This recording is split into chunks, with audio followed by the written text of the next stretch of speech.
I can't wait to see this. Right now on Secrets of Bluegrass Chefs, a time-honored tradition of Kentucky cuisine. My grandmother had that on her shelf. The story behind it and the secrets to making it at home. Real simple ingredients. Plus, could it be the king of all pork chops? All right, they're delicious. You're going to see why we think so right now on Secrets of Bluegrass Chefs.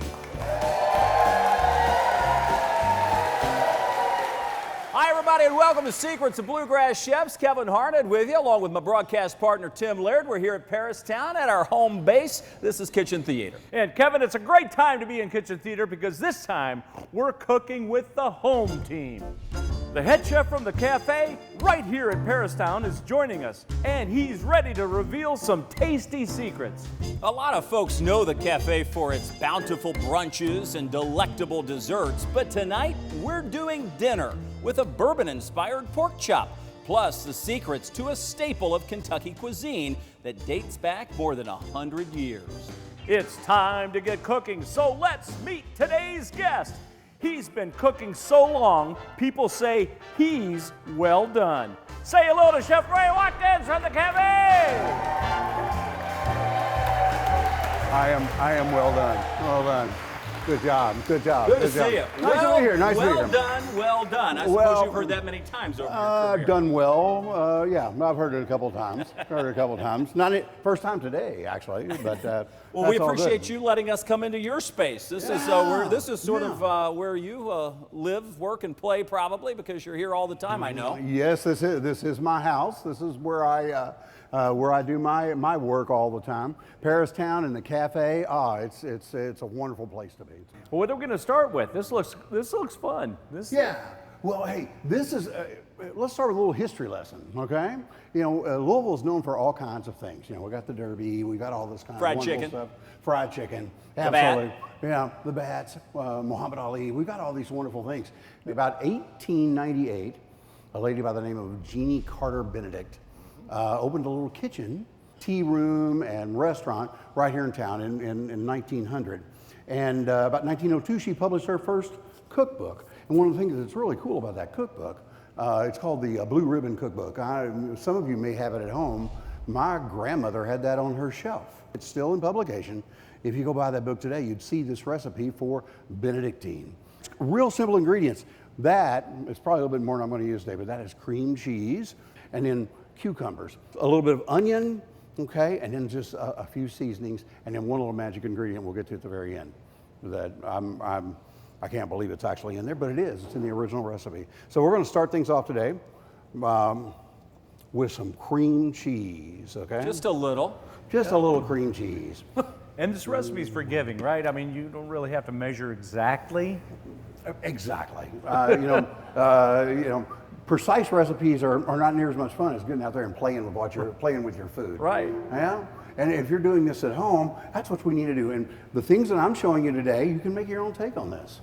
I take a cucumber, okay, and I process that. I'm not going to do that for you here because it'd make a lot of noise. And excellent. I could chop it up myself, but I'm not going to. And then I add a little bit of that to this right here. Again, super precise. A little bit of onion. Processed as well. Mm-hmm. Processed as well. I've got some seasoning that's going to go in there. I've got a little bit of lemon juice, got a little tartness, a little bit of lemon juice. It's good to have that with the citrus. It wakes everything up too. It does, doesn't it? And then a little bit of onion powder and a little bit of salt. Salt's going to bring up the flavors of everything. I'm going to get things to stand out a little bit for us. And then a little bit of hot sauce. You could use your favorite. I'm going to bring this down for just a second and lock it in place. By the way, I want to thank my wife. She's out here somewhere, and she let me use this. This is her pride and joy. I'm going to stand back while that baby's going to go. You may be wearing some of this. Yeah, I know. Go ahead, Ray. Yeah, crank it up. The Gallagher show right on the front row. Yeah, the front row. Watch out. You're going to... Start slowly. Start slowly, please, yeah. I've learned that over time. I see this guy over here just laughing. He probably would just flip it wide open, wouldn't he, ma'am? Yes. He would just flip it wide open. Just crank it up. Just crank it up. Okay. we're going to add the magic ingredient, the missing ingredient here before we go much further. And believe it or not, it's what turned my hands green. I was talking to these people over here. It's just a little food coloring, a little bit of green food coloring. So give it this beautiful green color. All right, we're gonna whip this up. Doesn't take an awful lot. I've yet been able to over mix it, but we're gonna bring that up here. Look at that color. You like that? That's green. You like that color? That's green. You can clap, it's okay. You know, green's a good thing. Green is a good thing. Now again, a lot of people use this as on little tea sandwiches. For sure. You can use it as a dip if you want. And one of my favorite ways to serve it here in the cafe was something we call the trio. So the trio, we're gonna cap it off. Oh yeah. Beautiful. Some of this good stuff. So what right do we here. have? All Kentucky here. Of course, the Benedictine, but we've got hummus and pimento cheese. All made fresh, in-house, every day. I'll tell you. Every day. What do you Love think? that, yeah? You like that? All right. We use the Benedictine there as the trio, but one of my favorite ways is something we call the Queen Anne. Rye bread, bacon, it is delicious. That looks great. That is delicious. That I've looks had great. that. But the show's just getting started, Ray. This sort of began with a history lesson, but we've got what coming up next? A little. Going to talk a little bit about bourbon, going to talk a little bit about pork chop, going to talk a little bit about an apple chutney. We're cooking with Ray Watkins right here from the cafe. You're watching Secrets of Bluegrass Chefs. We'll be right back.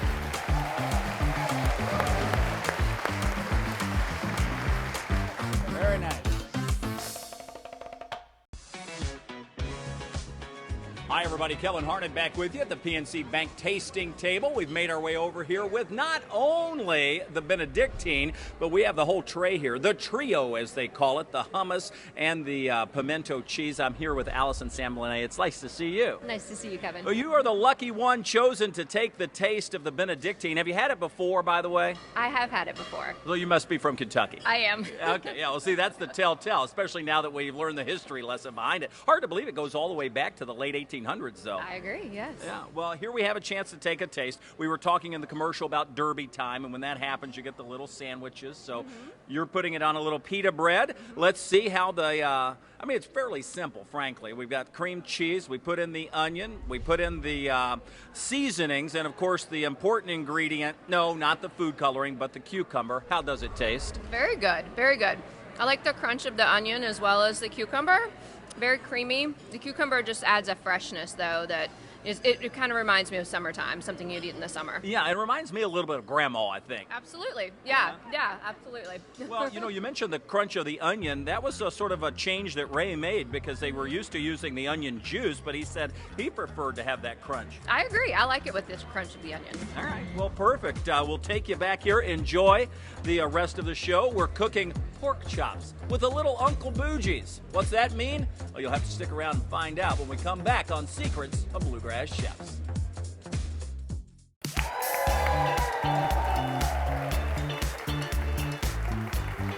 Welcome back to Secrets of Bluegrass Chefs. I'm Tim Laird along with Kevin Harned, and we're at the cafe, and we're cooking with the cafe. Here he is, Chef Ray! Well, the trio went over well at the PNC Bank tasting table. The Benedictine was excellent as expected, and now we're sort of moving on to, I mean, this is impressive just looking at it on the platter here. This is pork chops that Pork chop city, are right? huge. That's Yes. a I can't wait to see this. That's a big pork chop. That's a big pork chop. We spoke just a few minutes ago about the evolution of the cafe and of the dinner menu and how we're trying to improve that. And one of the things we're doing is we're bringing in some new items. One of those is a pork chop, just like this. You'll be able to come down here and experience this yourself. And some of the things that we're going to do here today, you can do at home. I don't want you to. No, come here and see Ray. Let him do the work. Come hang out with us. Once they try it once, trust me, they'll be down. They'll be right back. They'll We'll be be right back. The pork chop is like the anchor that makes this all good, but we're going to make an apple chutney, a bourbon apple chutney. Okay, like that? Like the I idea of love bourbon? that. Yeah, I'm in. All right. Well, we may even taste a little bit of bourbon here in just a second. Oh, but yes. let's get the I'm pork chop. staying then. I'm not leaving. Let's get the pork chop You working entice here me. before we so we got time to talk and do some other things. But we're going to season this pork chop very, very simply. Just a little salt and pepper. And that's important. And really, you don't need a lot, right? No, in this case, we don't. We want to taste that pork chop. We want to understand what it. Especially when they look like that. I mean, that is a gorgeous chop. And you're going to pair it with some chutney, so you don't want it to be too much on the pork chop. Amen to that. Amen. It's all good. It's all good. So let's see. Are we going to sizzle a little bit over here? That is hot. A little sizzle and smoke. Doesn't that sound good? I can hear that sizzling. We're going to let that work for a minute, and we're going to start talking about this apple chutney that we're going to do. Excellent. So we're going to put a little bit of butter in here. Butter makes it better, right, Butter, Ray? butter makes it better. You know the only thing that makes butter better? Bourbon? Better butter. Better butter makes it better. Oh, that's an old auctioneering term. Betty Butters. Butter. The only thing Betty Butters batter. only makes butter better is more butter, if you ask me. So there we go. We're going to use Gala apples here. You could use whatever you wanted to use. You want a firm apple because you want to be able to know that you got apple in it. We're not making apple sauce. We're making an apple chutney. Now, I'm not going to spend a lot of time and bore you with cutting apples, but so we're going to add that to our better butter, which is going to get it started. We're going to let that work a little bit. We're going to add a little bit of brown sugar. Okay. Well, that's perfect for a chutney, right? You got the little molasses flavor in there, that brown sugar. That's what we're looking for. That's what we're looking for. And molasses wouldn't necessarily be a bad thing. I tell you what. This is making some noise. I'm just going to move it just a little bit. Oh, you're going to get those grill marks, aren't you? Maybe we can get some grill marks on there, make it pretty. Everybody likes that. All right. What was that, Chef? That was sugar, just regular sugar. Regular sugar. No difference there. A little bit of salt because we've got to have a little salt to brighten things up, and that's really about all. Oh, I'm going to add a little bit of cinnamon. Everybody like cinnamon? Love cinnamon. If you don't like cinnamon, Well, think about cinnamon and butter going together. I mean, with the apple. Oh. Yeah. At the cafe, we do. This is a bourbon apple chutney, right? And so we want to have a great bourbon to use it in there, and we're going to use something called Uncle Boogie's, which I was talking about Uncle Boogie's a little while ago with Kevin. And Kevin actually knows Uncle Bougie. They're like close personal friends. Did you know this? I heard the story. Yeah. You know where Uncle Boogie's from? Howardtown. That's where the original family's from, Okay. but Uncle Bougie lived in New Haven, which is where I grew up. Okay. All right. Uncle Boogie's no longer with us, but No. he was a character. Was he really? Yeah. Was he everybody's uncle? He was everybody's uncle. Would you like to taste Please. some Uncle Sure. Boogie's? Absolutely. I've had it. Let's try it. All right. Let's see if this is. We're going to. Is that enough for you? That's good. That's All perfect. right. And I'm going to get. I was going to say, Ray, you forgot. Whoa, we forgot the chef? You know. All right. Well, there we go. All right, gentlemen. You always got to have one for the chef. Whoops. All right. To this wonderful crowd we have tonight. Yeah, cheers Great. to that. Cheers. And Thank To you, chef. Thank you. Wow. What do you think? That's good. That tastes is. like Uncle Boogie's. It does. And of course, you know Uncle Bougie, so well, you would know. All right, we're gonna turn this over. Look at those grill marks. Look at that. Isn't that Perfect. beautiful? 45. Isn't that beautiful? We're cooking down nicely here. We want to let this cook down maybe 15 or 20 minutes, a little bit more than what we're going to do here for you today, because it's a little bit thicker. Okay. Okay. Soften the apple. Soften that apple. How much bourbon? Okay. Any ideas? Are you going to flame it off? Just enough is enough. Yeah, you got to be careful. Well, yeah, be careful. This is a brand new construction in here, so I do need to. What do you think, gentlemen, ladies? There goes the construction. There goes everything. Of course, the good thing about that is going to add even more deeper caramelized flavors. The bad part is the counter's on fire. Is that on fire? Come on now. Now, I want to say, at home, don't pour the bottle over the pan with the flame. You take the pan away, then add your bourbon, because what could have happened? Right. I only have a little bit left right up front. You could have just taken it off. Kevin needs everything he's got there. I thought he was going to do me a favor for a second. You're looking good, man. Yeah, You're looking I was really ready good. to stop, drop, and roll. You're looking real good. We're gonna let that burn off, and I have just to let everybody know, the fire is out, so we're in good shape. That's about where we're at. We want to let that simmer down. Okay. Okay. Pork chop's looking good. Yep. Pork chop is working. Now, what we're going to do with the pork chop, and because of the thickness of that pork chop, in order for me to cook it all the way through, is I'm going to sear it like that, and then I'm going to finish it in my oven. Perfect. Okay? Beautiful. How long will we cook it in the oven?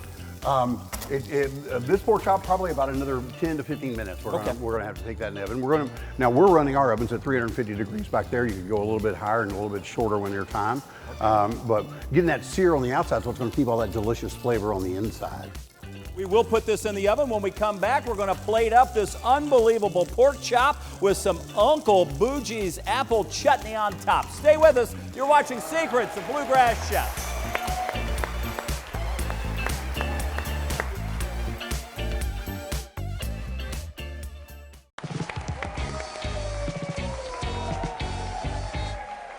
Hi, everybody, and welcome back to the cafe. I'm Kevin Harned, along with Tim Laird. We're cooking with the head chef here at the cafe, Ray Watkins. As we went to commercial break, we said we were going to put that pork chop in anywhere between 300, 400 degrees. Going to need to cook for another 10 to 15 minutes. Obviously, with the magic of TV, it's already ready. Yeah. We'll pull it right out of our magic oven. Oh, I thought I lost it for just a moment there. We're going to pull it out of our magic oven. Now, we're going to plate this today with another couple of new items that we're doing. One of them is our new potato pancakes. Oh! Anybody have those when they were growing up? Potato pancakes. All right, they're delicious. So we're going to take this thing, and this one, I am going to put that right there. We got this with our crispy Brussels sprouts too. You know, this whole show is really taking me back to like my grandmother's cooking. I love potato cakes, you know, the Benedictine, pork chops, love it. Yeah, well, you know, that's really what we're looking to do here with the cafe, is kind of get back to our southern roots. You know, we talk about it being a southern kitchen and cocktails, and we really want to mean that. And as we evolve this menu in the evening, and I would encourage everybody who's local to come back, and anybody who's from out of town to make this their place to hang out, because we have so much going on here in Paristown between what we do and Uncle Boogie's and all of our live music and our brunch and everything that we do on this town. Would you like to have that at your house? Would you like to have some of that right now? Just look at the way that, wow. I'll tell you, that glistens.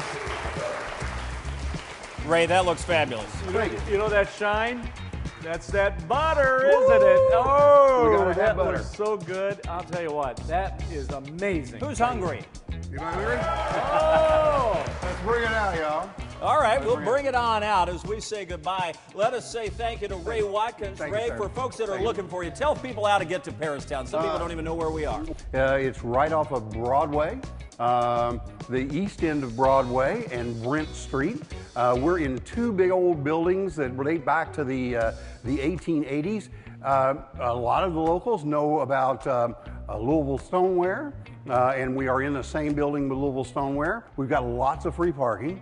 I would encourage everyone to spend a few minutes with us. Chef Ray's great food. That's what they're coming down for, right there. Well, we hope you guys have had fun today, yes? For folks at home that maybe want to be in the audience, it's easy to do. Simply log on. MintJulipTours.com, the place to find it. Seek out Secrets of Bluegrass Chefs. We encourage everybody to log on to YouTube and find our YouTube page. We stream our shows there where you can find them first. Again, Secrets of Bluegrass Chefs. Tim, we've got to say goodbye, but we want to say a big thank you to everybody in the audience and those watching at home. For Tim Laird, I'm Kevin Harned. Good night again.